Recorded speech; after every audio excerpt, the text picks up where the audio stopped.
Go out at night and you will see the face on the moon staring down at thee.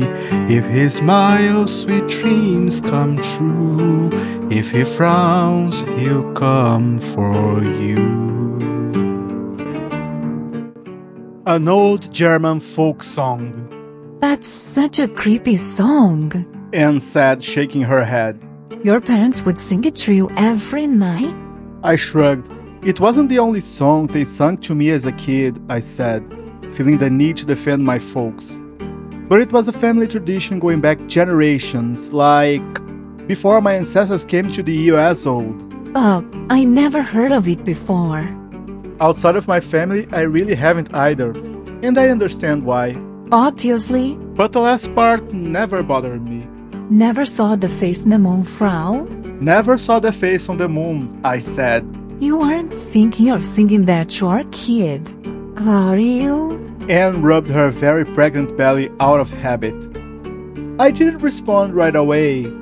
She knew what I was thinking and started shaking her head no, no, no before the words left from her lips. I mean, it's tradition after all. No way, she said. We want to give our kid a complex. It won't. I heard it all the time and I'm okay. Anne smirked and I rolled my eyes anticipating the joke. I cut it off at the pass. You married me. In fact, you couldn't wait to get in on those family traditions. She burst out laughing and it made me smile. Her laugh, a huge blurt followed by nearly soundless cackles, made my heart sing. Even more so when I saw her and her swollen belly pop up and down with joy. Can I think about it at least? She asked. I want to ask around to see if anyone else has ever heard this lullaby. I said sure. We changed the subject and went back to assembling the crib. Our son, Mac, was due in a few weeks and we'd fallen behind in prepping his room. It wasn't totally our fault. Needing to stretch our money, we bought a crib secondhand from someone who lived across the country. Anne found it during her late-night web crawling through Facebook apps. There were options locally, but they all looked like cheap death traps. I'm sure they were fine, but when Anne laid her eyes on this one, oh, it was love at first sight. She had to have it. It was an antique, but very well maintained. The seller said it had been on a family heirloom they had inherited when their parents died. Since the seller had no kids, nor plans to have any, they put it up for sale. Oddly, they couldn't move the piece, and the price kept dropping. It fell into Anne's target range. She sprung. Even with a higher shipping cost, it was something cheaper than something new from Amazon. The crib arrived in 4 boxes. The seller, who left no return address, had carefully pried apart the pieces and shipped them in separate containers. As expected, there were issues with the shipping, and we got the pieces at different times. The last box arrived yesterday, so we were reassembling it carefully. I can't believe I took this thing apart, I said. This is old worn craftsmanship. I know, Anne said, beaming. But it's stunning, isn't it? It really was. The old world artisan had made the crib from mahogany wood, so it was as sturdy as can be. The color was a rich brown with the faintest highlights of red. But the carvings on the head and the footboards took this from a delightful piece of furniture to a room centerpiece. In the center of the headboard was a carving of a smiling sun, their eyes cast down into the crib. The carved radiant rays went all the way to the edges of the board. Along the top, the artist carved what looked like cats, all following a cradling toddler. The footboard was just as intricately designed. In the middle was the moon, another face looking down at the crib with a Mona Lisa smile. If you started from the left and followed along, the face would gradually appear as more of the moon came into view. A full smiling face greeted you at its height before phasing back to nothing on the right. Carved pictures depicting medieval townspeople who lived and worked in a small town adorned the top. We made most of them: butchers, bakers, blacksmiths, farmers, but a few were a mystery to us, especially the man in the middle. It looked like a musician, but he was playing an instrument I'd never seen before. It kind of looked like a cow's horn, but I wasn't positive. It was seeing the smiling moon face that had dislodged the lullaby from my memory. When Mac moves out of this, how much do you think we can sell this for? I asked, carefully assembling the legs to the base. We are not selling this. Anne said instantly. This is now our heirloom to pass down. Until our kid sells it on their preferred social media marketplace sometime in the future.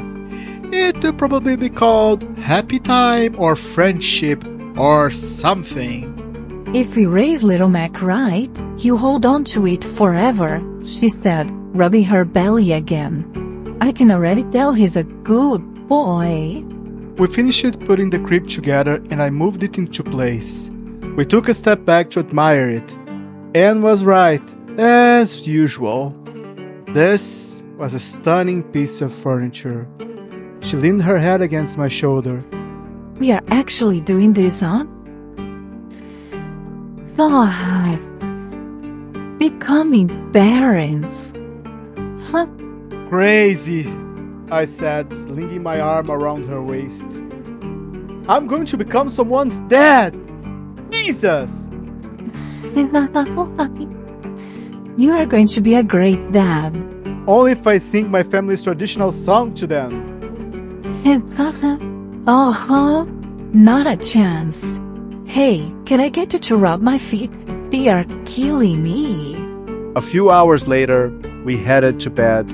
Bedtime had gotten earlier and earlier as the pregnancy advanced.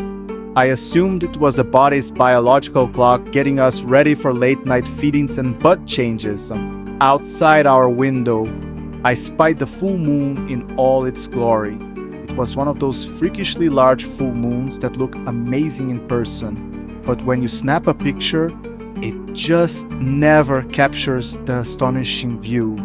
I called Anne over to take a peek. She waddled over to the window and glanced up. Damn, that moon looks huge, like size of my belly big. I reached out and rubbed her protonged stomach. I wouldn't go that far.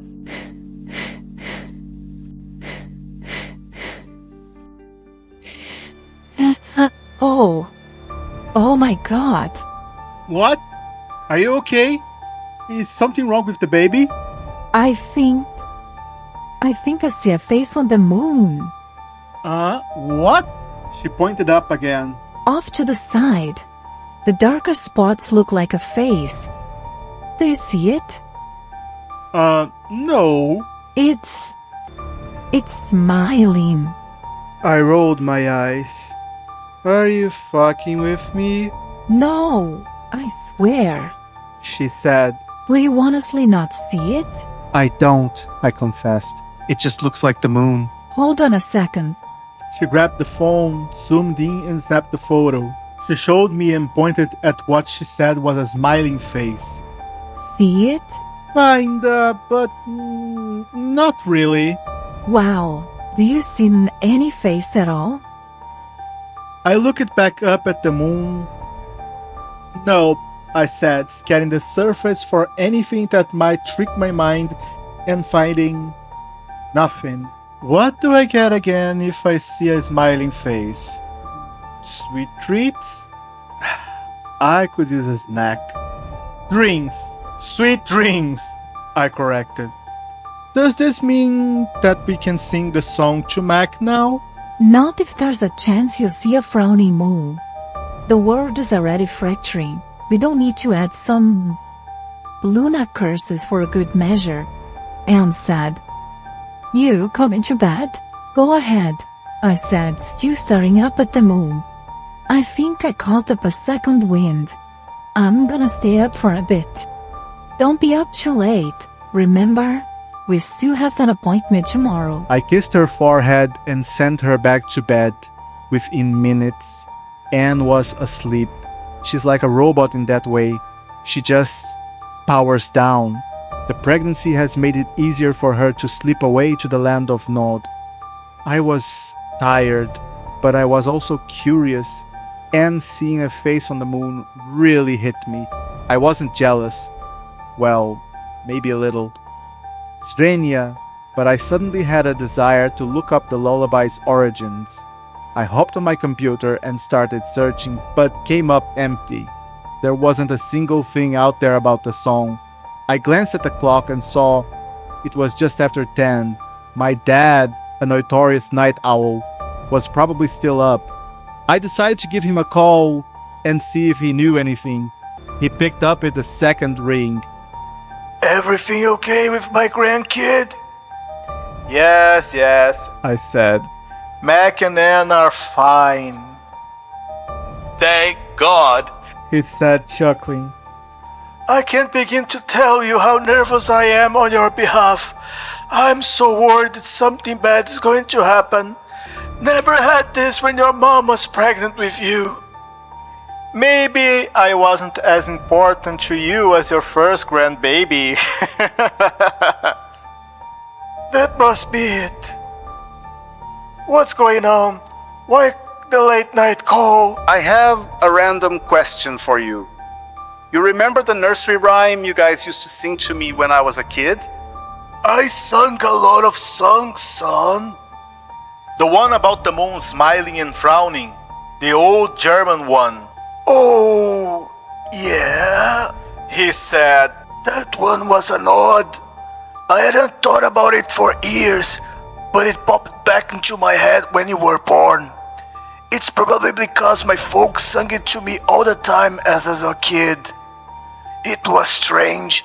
Maybe that part of your brain gets activated when you finally have a little one. So, what do you know about it? Not much, admittedly. My parents sang it to me and theirs sang it to them. It was some old family tradition, kind of like Hank the Elf, you know? Hank the Elf was Santa's magical helper who would leave me chocolates in a sock I hung off my dresser every night in December. Sometimes we would exchange notes. Even after I knew Hank was my dad, I'd still write notes to Hank, and like a clockwork, he'd write back. Oh, I couldn't wait to do that with Mac. It's so weird. I can't find anything about it online. Like, nothing. No lyrics, no history, no recorded melody. It just doesn't exist anywhere outside of our family, Dad. That is odd. My parents always told me it was an old folk song, and I had no reason to doubt it. There's seriously nothing? Well, Dad, look yourself. I said. I heard him typing away on his computer. A few seconds later he sighed. Well, ain't that something? Did our ancient ancestors make up the song and never spread it around? I don't know. He said. Maybe you can check in with the professor of mythology or music or Middle Age history? They might shed some light on it. Maybe it was a part of a ritual or something. I said, half jokingly. Maybe the elders were witches or something. He laughed. If they were, and I never got the ability to cast spells, I'm going to be so upset. We bullshitted a little before I told him about the new crib. I switched over to FaceTime and went into Mac's room. I showed him the crib, and he was impressed.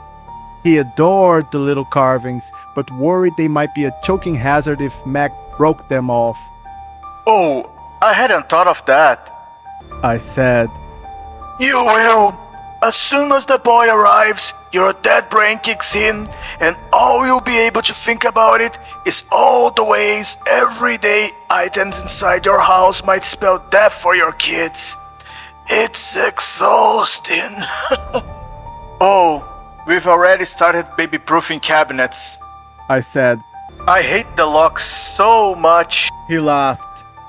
I thought you were going to do a dinosaur theme in his room. When did you switch to a storybook theme? We didn't switch. Then, why did you get a bed with figures from the Pit Piper on it? What? The guy in the middle is playing a flute. That doesn't make him the Pit Piper, Dad. But then, why is on the other side a bunch of rats being led by a toddler? Those are cats, I said. Son, you may want to look at them again. I walked over to the crib and inspected the carved animals closely. From afar, I swore they were cats, but up close, there was no denying I was wrong. They were rats. Son of a bitch! You're right! They're rats! The tit weren't a giveaway? He asked. I hadn't even paid attention. I doubt Anne did because when she mentioned it to me a few weeks ago, she said something about cats. Parents' brains comes for us all. Consider this the first of many you'll be too tired or emotionally drained to think straight. Welcome to the club. We chatted a bit more before saying our goodbyes and hanging up. I'd been half paying attention to what my dad was saying for a couple of reasons. For one, he was going long on an article he read once, years ago, that talked about the story of the actual Pied Piper. In my dad's typical storytelling fashion, he included every fact or half-remembered fact that ended up muddying the narrative. Apparently, a bunch of kids in the 1200s, Germany died or went missing or something. Some people said the Piper was a metaphor for death. Some said he was real, and others said he was a witch. I don't know. That was all over the place. For two, I couldn't shake the image of the Pied Piper being carved into a crib. Why in the world would anyone ever make a bed with that as the theme? The guy ends up drowning all those kids. Who would want a nightly reminder of that? A thought streaked across my brain. What would Anne think when I told her about this in the morning? How crushed would she be? She loved this crib. I turned to leave the room when I heard a car turn down our street, blasting a bass-heavy song. It was so loud it rattled our indoor fixtures. I opened up the blinds, flooding the room with moonlight, and glared out. I spied a lifted truck with blue running lights slowly driving down our street. They seemed determined to wake up the whole goddamn neighborhood. Then I chuckled to myself. Jesus, I'm becoming an old man already. Oh, this kid has aged me. I went to pull the blinds back down when I glanced up at the full moon. That's when I saw it. My jaw went slack and I could hear blood whooshing in my ears. Tears welled up and burst, rolling down my frozen face. I hadn't wanted to believe Anne earlier because it sounded so impossible. And yet, here it was, looking down at me. A face in the moon. And he was frowning. Oh fuck! I said before I heard something snap behind me. I turned and looked, but saw nothing out of place. At first. In the yellow moonlight, I saw what had snapped. A single figure had been ripped from the crib, the Pied Piper. I flipped on the light bulb, but I couldn't see where the figure had fallen. I didn't know how it had snapped off. The figure must have cracked up during the shipping and finally broke off the railing. That seemed far-fetched, though I'd seen the Piper figure firmly attached earlier. But what else could it be? Nothing running through my brain made sense. It was just me in here, and it's not like it broke itself off the crib or something. After all, it was just a piece of wood. I ran over to the crib and flung off the mattress. The figure had disappeared. I was about to move the crib aside to check behind the dresser next to it when I froze. The moon's smiling face on the floorboard had changed to a frown. The sun on the headboard was gone altogether. I let go of the railing like it was electrified and stumbled back. In the corner of my mind, I heard the faintest notes from the flute play. My eyes caught the shadows of a man dart behind me. That was my clue to get the hell out. I bolted out, slamming the door behind me. I turned to make sure nothing had followed me out of the room. There was nothing. I waited a second or two just to make sure. What are you doing?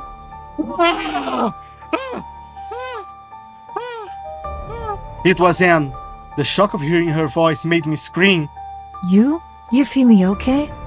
I saw a face on the moon. He looked crushed. She walked over to me and stroked my arm. You saw a frown, didn't you? I did. Well, you know what that means, right? He asked, staring deeply into my eyes. It means you're going to die. That shocked me. Why would you say that? I yanked my arm away from her touch. I tried to respond, but my voice died in my throat. My wife, my beautiful, sweet, lovely wife, had just threatened to kill me in her normal, honeyed voice. It was a matter of fact, as if she was asking me to switch the laundry over. We locked eyes, and she smiled. Wide. Too wide.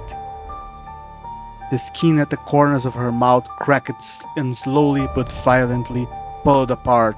The skin tore in strips and blood spurted from the wounds. She didn't react at all. Instead, she crammed her hands into the sides of her mouth. She squeezed down on the shredded flaps, her fingers as tight as a vise, and yanked her arms away from her body. Her face tore and ripped away from her skull. Each hand held a jagged edge of bloody flesh. It wobbled in her grip, the nerves fighting off their last bit of stored energy. The muscles under her skin twitched and pulsated. Blood oozed from them. She dropped the skin, and it plopped to the ground with a wet slap. Her hands went back to her face. Putting both hands back in her mouth, she started pulling up, hard. She let out a strained grunt that gave way to the bones in her face and skull cracking. Some shards burst through the muscle as the top of her head lifted off her body. With a final bit of effort, she pulled the top of her head clean off. Underneath was a featureless face of the Pit Piper figure. Without thinking, I threw a punch. It landed with a crunch. But it wasn't the wood that crumbled. It was my poor fist. The Pit Piper raised my wife's hand and shamed me, shaking her finger back and forth. The Piper reached into the gap at her neck and yanked it hard, splitting her body into two. The halves of my wife's body fell like a butcher had sliced them. Standing in front of me now was a human-sized wooden Pit Piper. It had freed itself from the crib and come look for me. Now it had me. It raised the horn to its face. Music started playing inside my head. For a fleeting second, I felt my body calm.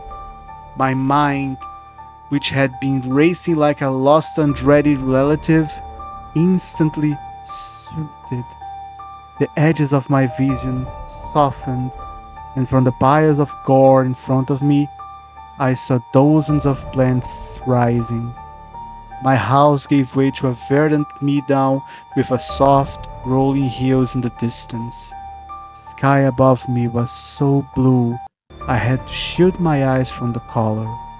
Fluffy, balloon-like clouds scudded across. The firework explosion of blooming flowers drew my eyes away from the sky. They were the most exquisite colors I'd ever seen, unnaturally vibrant.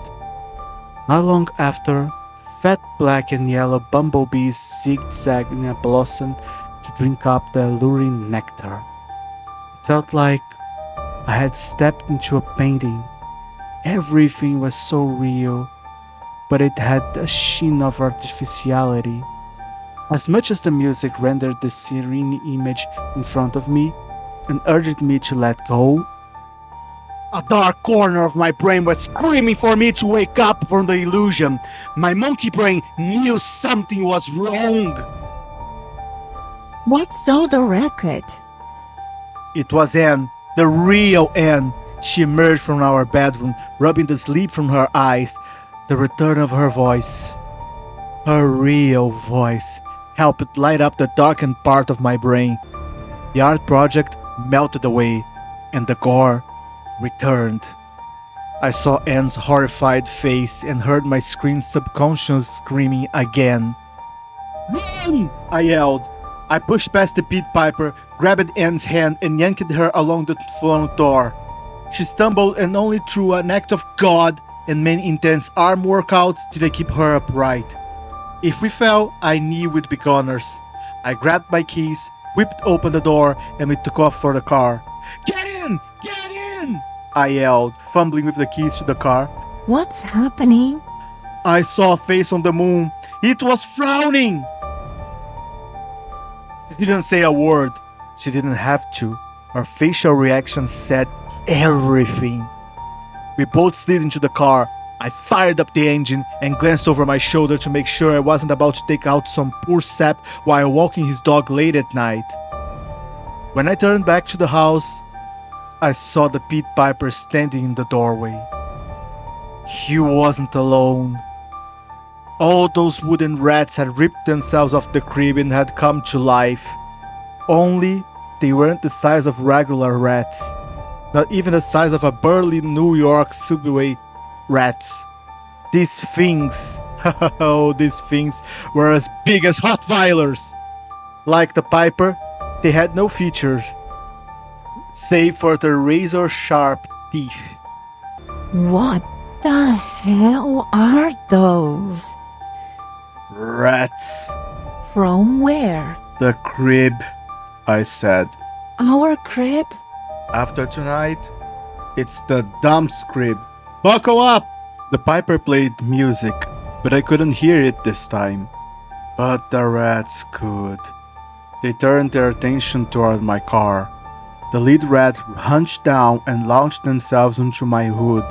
It misjudged the slickness of my car and fell off. But by that time, the second rat was airborne. I jammed the car into gear and slammed on the gas pedal. My car rocketed backward into the street. The rats kept coming. A third and a fourth leapt through the air and landed on my trunk. They started biting the metal, and, much to my amazement, the metal started crunching. What do we do? Can we stop this? An idea popped into my brain. I drew my phone at Anne. "Call my dad. I have to ask him about the song." She dialed his number. I heard a pop from my back driver's side as she did. The air came screaming out. It sounded like someone in distress. The passenger side rear went too, and the back of my car dropped. I shifted into the drive and pressed on the gas. My car lurched forward, but something caught in the tires and kept us from escaping. A rat had wedged itself in the wheel well. We couldn't move forward. I switched to reverse to rock out of it, but it was to no avail. We were stuck. "Hello?" It was my dad's sleeping voice. "Is something... Are there more words in the lullaby?" I screamed. "What?" More metal crushing from the back, and now the rear doors. The rats were eating through the goddamn car. My heart dropped when I saw the empty car seat in the back. A horrid thought flashed into my brain. Would I even get a chance to meet Mac? The Piper kept playing. The rats kept eating. I kept panicking. But I held it long enough to ask, "Dad, what are the other words to the song? I used to only sing the... hold on! Gail, what were the words to the horror German song we used to sing?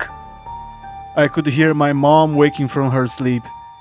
Simultaneously, another rat jumped into the hood of the car. It hissed and started gnashing at the windshield and screamed. That got my mom moving. What's wrong? My mom asked, her voice panicking. I'll fill you in later. What about the song? Go out at night and... No! After that! After the moon frowning! Let me think. The windshield spiderwebbed as the rat broke a small hole in the glass. Mom! Hurry, Mom! If the moon brings forth your doom, pray for the sun to return soon, or something like that. I pray to whoever the fuck is listening, God, Buddha, the sun, to return and burn this fucking thing to ash! Please. And add. The rat on the hood of the car had broken the entire windshield out. I reached over and grabbed Anne's hand. I gave it a squeeze. Baby, I'm so sorry. I love you more than you ever know, I said, tears flooding my eyes. I love you too, Mac and I both, she blubbered. We closed our eyes and waited for the end. I knew the next thing I'd feel would be the gnawing of wooden teeth against my bones. Instead, I felt an intense warming sensation spread across my body. Through closed eyelids, the darkness purpled until it was bright red. I opened my eyes and an intense yellow light immediately stung me. It was coming from the middle of our yard. I shielded my eyes with my hands but tried to sneak a peek between my fingers. But the light was too intense to get a look. I heard sizzling and screaming as the rat on the hood ignited and melted into a puddle of black goo. It slid off the car, leaving a trail of sludge and a mark on the cement. All the rats were melting. I put the car in park, pushed open the door, and against Anne screaming, stepped into the street. The light had dimmed from its peak but hadn't gone out totally. But the intensity was such that I could see it clearly now. A ball of pure, pulsating yellow light hovering in front of my yard. What the hell? I assumed dozens of neighbors would come rushing out of their house to see what the commotion was, but nothing stirred. The light had done the impossible, causing ruckus in the suburbs without attracting a Karen. The only thing the light bothered was the rats. The rats and one other thing. The Piper. The figure was standing near the glowing ball, staring at it. It no longer had any interest in me. It raised the horn to play again, but a blast of white light from the ball ignited the Piper's hand. The figure turned to run, but it was already too late. The ball of light flashed again. It was so bright it briefly lighted the entire neighborhood. The heat was so intense and focused that in mere seconds it reduced the Pied Piper to a pile of ash. Literally, in a flash, the Piper was gone. The ball of light rotated toward me, stared at each other for a beat.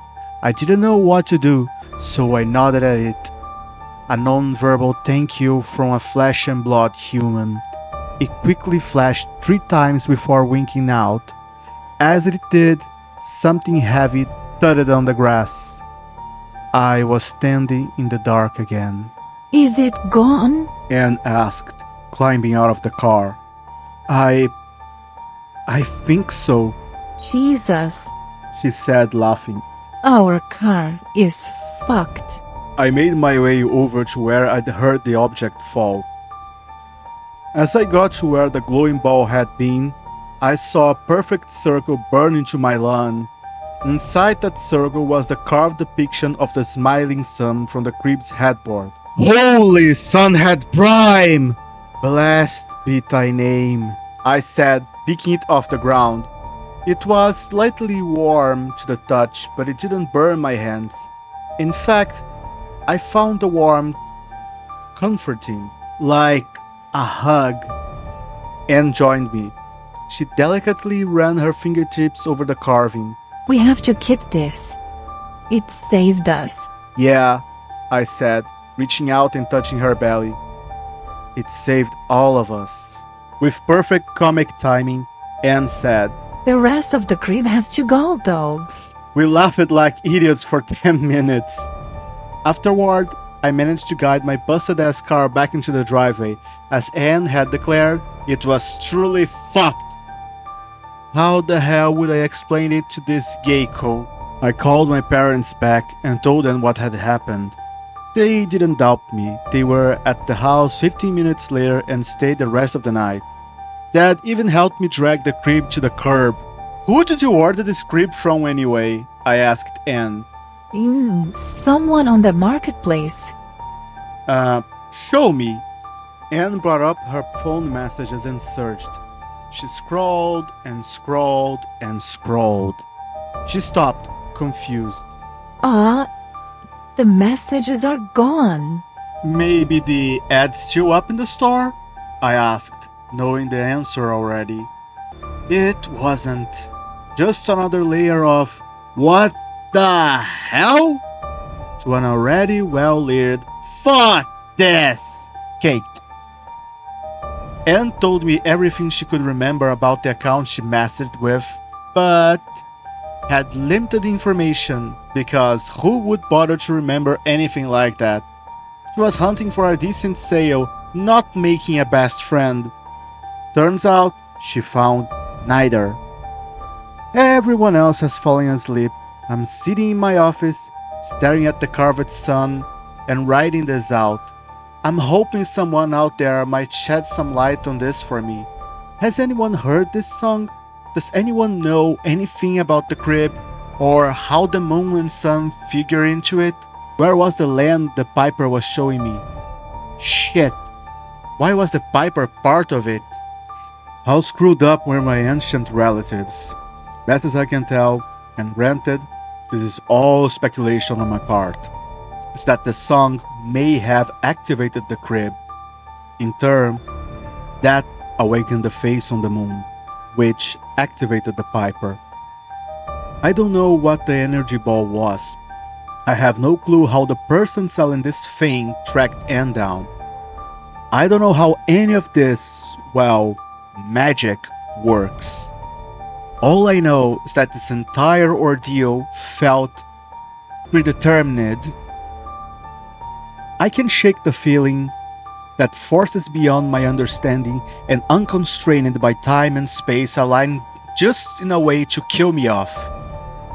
The uneasy feeling that this was supposed to happen to me, like my bloodline was supposed to end tonight.